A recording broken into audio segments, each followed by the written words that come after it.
Salut à tous, déjà merci pour vos retours sur la vidéo précédente celle-ci, un grand merci pour l'AK et les commentaires constructifs dont vous nous avez fait part. Voici deux commentaires qui nous ont extrêmement touchés et permis d'avancer dans l'aventure que nous entreprenons actuellement. N'hésitez pas à vous abonner et à lâcher un j'aime en dessous de la vidéo pour nous aider à développer la chaîne. Bonne vidéo. Pour toutes les personnes dans la vidéo précédente qui ont commenté de tel moment à tel moment plagiat le justicier, vous avez juste à regarder les dates et l'heure de publication des deux vidéos et vous verrez réellement qui était en manque d'inspiration. Plus sérieusement, aujourd'hui on va traiter un sujet ce coup-ci avec du recul, des preuves et une réelle envie de dénoncer avec les informations que nous allons divulguer dans cette vidéo. Nous commencerons par une analyse complète et une conclusion importante par la suite, donc restez jusqu'à la fin pour ne pas mal interpréter ce qui va suivre. N'oubliez pas que ces informations sont reliées par un grand journal, mais cela n'est pas la vérité absolue, il reste toujours 1% de mystère, faites-vous votre propre avis. La précédente vidéo sur Norman était là comme un coup de gueule vis-à-vis des personnes qui jugeaient sans preuve réelle ou objectif concret à part descendre le youtubeur accusé. Tout d'abord, petit rappel sur la pédophilie pour mettre au clair les choses, car souvent les gens crient aux pédophiles sans réellement être sûr que ça en est. Alors la pédophilie est un problème, trouble mental qui se reconnaît par l'attirance sexuelle d'un adulte envers un enfant. En règle générale, pour certains actes, on peut parler aussi de paraphilie, ce qui énumère le fait que l'attirance sexuelle n'est pas normale, qui diffère des actes traditionnels. Comprenez bien que dans les règles de société actuelles,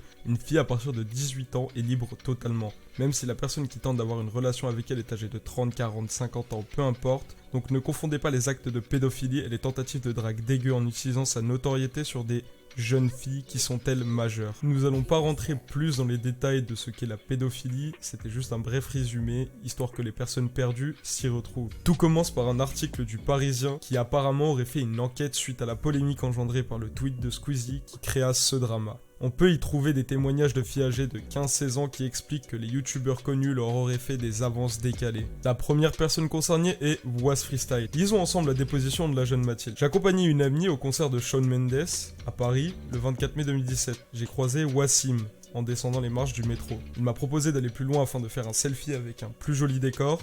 Après, j'allais partir, mais il m'a demandé de rester. Il voulait me mettre dans sa story et que je l'identifie pour qu'il me retrouve. Le soir même, elle reçoit une notification sur Instagram. Il a commencé à me dire que j'étais une de ses plus jolies abonnées. Il faisait des remarques sur mon corps. Il m'a dit de ne rien dire à personne car il pouvait avoir des problèmes. Je lui ai parlé du lycée, il connaissait mon âge. Il m'a demandé s'il était possible de nous voir seul à seul, mais je me sentais pas du tout à l'aise avec ça. Donc, les éléments que nous avons ici sont un majeur considéré comme une star auprès des jeunes qui tente d'avoir un tête-à-tête avec une fille de 15-16 ans, tout en étant au courant de l'âge de Mathilde. Continuons d'inspecter les autres dépositions faites à son effigie. Il y a Sonia, âgée de 16 ans au moment des faits, qui explique avoir été contactée directement par Wassim.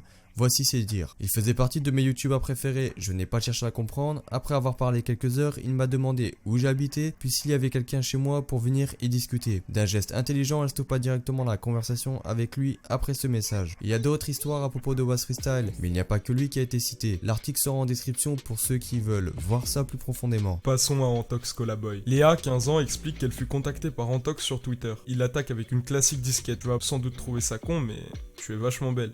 S'ensuit des échanges de connotations sexuelles de la part de notre critique. Tu l'as déjà fait? À l'occasion, si tu as eu une mauvaise expérience, je me porte garant de la prochaine pour que ce soit mieux. On fait ça? Si un jour on se voit, je te mange avec plaisir.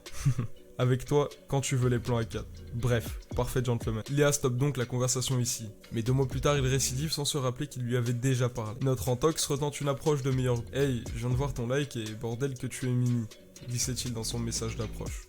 Après l'avoir confronté à ses paroles et à son erreur, Léa était bloquée totalement par Antox. Bref, Mad Podcast est déjà mort et enterré, mais voilà de quoi t'enfoncer encore plus profondément si cela est vrai. Deux jeunes filles âgées de 14 ans participent à un live où il échangeait, conversait et invita Marie et Elise dans un groupe Facebook. Voici ce qu'elles ont pu donner comme information suite à cette invitation. Il nous a ensuite ajouté sur Facebook et a demandé des photos de notre poitrine. On a refusé, mais on était jeunes. On ne se rendait pas compte que c'était abusé. En effet, c'était assez sale de savoir que quiconque peut être une menace actuellement. Je ne comprends pas comment on peut continuer à dire ou faire ce genre de choses en tant qu'image publique. La pédophilie est bien plus présente de ce que l'on croit. Ça détruit des vies, des familles pour certains. Le pire dans tout ça, si cela est vrai, c'est que les youtubeurs en question sont au courant qu'ils s'adressent à des mineurs, mais apparemment ça ne les arrête pas. Je serais extrêmement déçu humainement, comme je l'ai dit plus tôt, car en tant que viewer sur YouTube, je regarde Antox pour son contenu, son envie de dénoncer qui était de bonne facture. Maintenant, je me rends compte que mon avis sur la personne est trouble. Prenez exemple sur Mathilde.